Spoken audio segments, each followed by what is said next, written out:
जय जिनेन्द्र। भगवान अरिष्ट नेमि के छोटे भाई कह दें या फिर प्रमुख श्रावक कह दें या प्रमुख शिष्य कह दें, कुछ भी कह दें, कृष्ण वासुदेव राजा थे, अनन्य भक्त थे भगवान अरिष्ट नेमि के। मगर वर्तमान में कहाँ है? तीसरी नरक।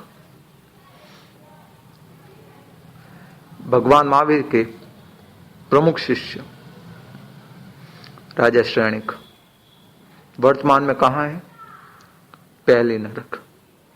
भगवान महावीर के एक अन्य शिष्य और राजा श्रेणिक के पुत्र राजा कौणिक वर्तमान में कहाँ है? छठी नरक। बंधुओं, क्यों? कभी जिज्ञासा हुई? क्योंकि उस समय की कहावत थी, चक्रेश्वरी नरकेश्वरी, अर्थात जो चक्रवर्ती होता है वो नरकगामी बनता है। अर्थात जो चक्रवर्ती पदवी पर अगर मृत्यु को प्राप्त होता है वो नरक में ही जाएगा। चक्रवर्ती अगर दीक्षा ले ले तो देवगति या मोक्ष है, अगर वो दीक्षा नहीं लेता है और ऐसे ही चक्रवर्ती पदवी पर मर गया वो नरक में ही जाएगा।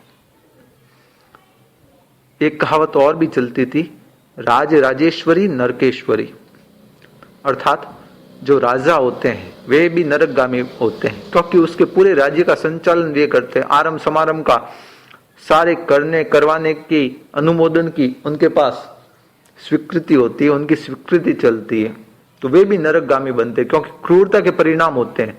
कर लो दुनिया मुट्ठी में, समस्त दुनिया को जीत लूं, एक छत्र शासन करूं, सभी राजाओं का अपना गुलाम बना दूं, इतनी अहो उत्कृष्ट भावना होती है उनके भीतर, इसीलिए नरकेश्वरी कहते हैं। 2500 वर्ष व्यतीत हो गए, न तो राजा रहे न रजवाड़े रहे। मगर कहावत आज के वर्तमान परिप्रेक्ष्य में मैं अगर चरितार्थ करने की कोशिश करूं, महाबिजनेश्वरी नरकेश्वरी, अगर ये कहूं ना तो भी गलत नहीं होगा।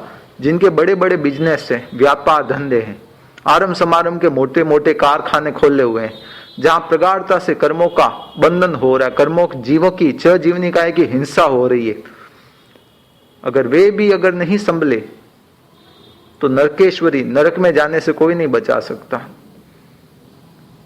आप स्वयं आत्मचिंतन करें बंधुओं। भगवान महावीर और भगवान अरिष्ट नेमि के अनन्य श्रावक, अनन्य भक्त वो नरक में चले गए, तो वर्तमान परिस्थितियां परिवर्तित हुई है। राज नहीं रहा, रजवाड़े नहीं रहे, मगर कर्मों के बंधन के साधन तो वही पड़े हैं ना। आज भी हमारे भावना तो यही है ना, कर लो दुनिया मुट्ठी में, सबसे धनवान मैं बनूं, सबसे बड़ा एम्पायर स्टेट मेरा हो, सबसे बड़ी बिल्डिंग मेरी हो, सबसे बड़ा कारखाना मेरा हो, सबसे ज्यादा मिले मेरे हो, सबसे ज्यादा मेरे ये व्यापार हो, सबसे ज्यादा मेरे सोने की दुकानें हो, जो भी व्यापार धंधा करते हो उसमें सबसे बड़ा मेरा हो, ये उत्कृष्ट भावना रहती है। तो महाआरंभ करने वाला नरक में नहीं जाएगा तो कहां जाएगा? आचार्य श्री तुलसी ने कितना सटीक और सरल माध्यम बताया कि 60 वर्ष के बाद जीवनदानी कार्यकर्ता बन जाओ, व्यापार धंधे से रिटायर्ड हो जाओ और केवल धर्माराधना करो। मगर उसके लिए भी है ही नहीं, क्योंकि शुरुआत से अगर धर्म के संस्कार रहे होते, आप धार्मिक प्रवृत्ति अनवरत करते होते, तो 60 साल की एज में रिटायर्ड होने के बाद आपका मन लग जाता धर्म में।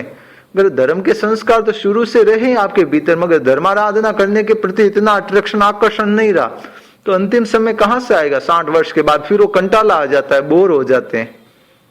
बंधुओं, कई लोगों की 70 साल 80 साल उम्र आ गई, मगर फिर भी अभी भी व्यापार का उनका आकर्षण, अट्रैक्शन खत्म नहीं हुआ। सुबह उठते ही नींद खुलती है और सिर पर हाथ रखकर आर्थ ध्यान शुरू करे, यार 7 पीढ़ियों का तो मैंने इकट्ठा कर लिया, अब 8वीं पीढ़ी का क्या होगा? बंधुओं, कहावत है, पूत कपूत तो क्यों धन सींचे, पूत सपूत तो क्यों धन सींचे। अर्थात अगर पूत कपूत है तो क्यों धन इकट्ठा करो, कितना भी करोगे उड़ा देगा। और पूत अगर सपूत है, आपका लड़का सपूत है, तो भले कुछ भी इकट्ठा मत करो, मगर वो अपने बलबूते पर सब कुछ इकट्ठा कर लेगा, सर्वस्व प्राप्त कर लेगा। आप अपनी आत्मा का चिंतन कीजिए, कितना भी कमा लोगे साथ कुछ नहीं जाना है। बंधु, जिनकी भी उम्र आ गई है, जिनको भी ये लगता है कि काफी कुछ हो गया मेरे पास, मेरी पीढ़ी, आने वाली पीढ़ियां भी चल जाएगी, तो अब तो रुक जाओ। आरंभ समारंभ के धंधों से कम छुटकारा पाने का यथोचित प्रयास तो करो। जानते सब हो कि साथ कुछ नहीं जाना है, मगर फिर भी क्यों इस चीज के पीछे दौड़ रहे हो अंधे होकर? क्यों अपने इतने प्रगाढ़ता से कर्मों का बंधन कर रहे हो? क्या कहूं क्या नहीं कहूं, कुछ समझ में नहीं आ रहा है। इतना ही कहना चाहता हूं, महाबिजनेश्वरी नरकेश्वरी। अगर नरक का रिजर्वेशन करवाना है तो आज भी आगे भी एक उम्र आने के बाद या तो रिटायर्ड हो जाना और धर्माराधना में अपना चित्त लगा देना, गुरु सन्निधि में गुरु सेवा करते रहना। मगर अगर नहीं किया, पाप किसी का बाप नहीं है। ये महा आरंभ, मुझे ये भी चाहिए वो भी चाहिए, लोभ प्रलोभ 84 के चक्कर में ऐसा डुबाएगा, 80 वर्ष का आयुष्य तो पूर्ण कर पाओगे या नहीं कर पाओगे, मगर संख्याता असंख्याता वर्षों के नरक के आयुष्य भोगने के लिए तैयार हो जाओगे।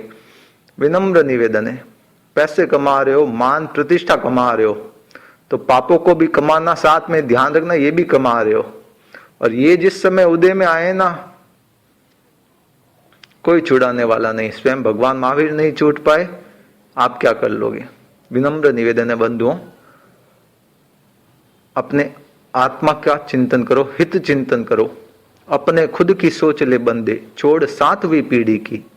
बांध के मुट्ठी आया जगत तू, हाथ पसार के जाएगा, सोच समझ ले रे बंदे नहीं, आखिर तू पछताएगा, आखिर तू पछताएगा।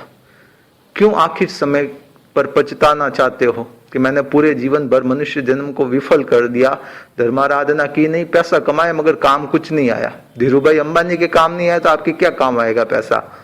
उसने तो दुनिया मुट्ठी में करने चले गए थे, नहीं कर पाए।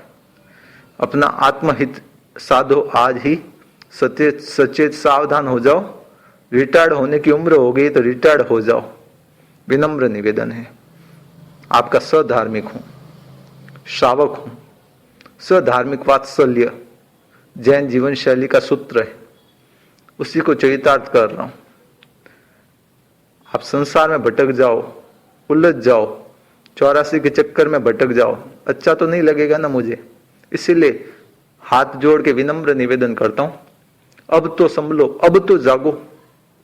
शुभ रात्रि। आपका जीवन आध्यात्मिकता से ओतप्रोत हो, यही शुभ आशंसा। नरेश चोपड़ा, बालोतरा, सूरत।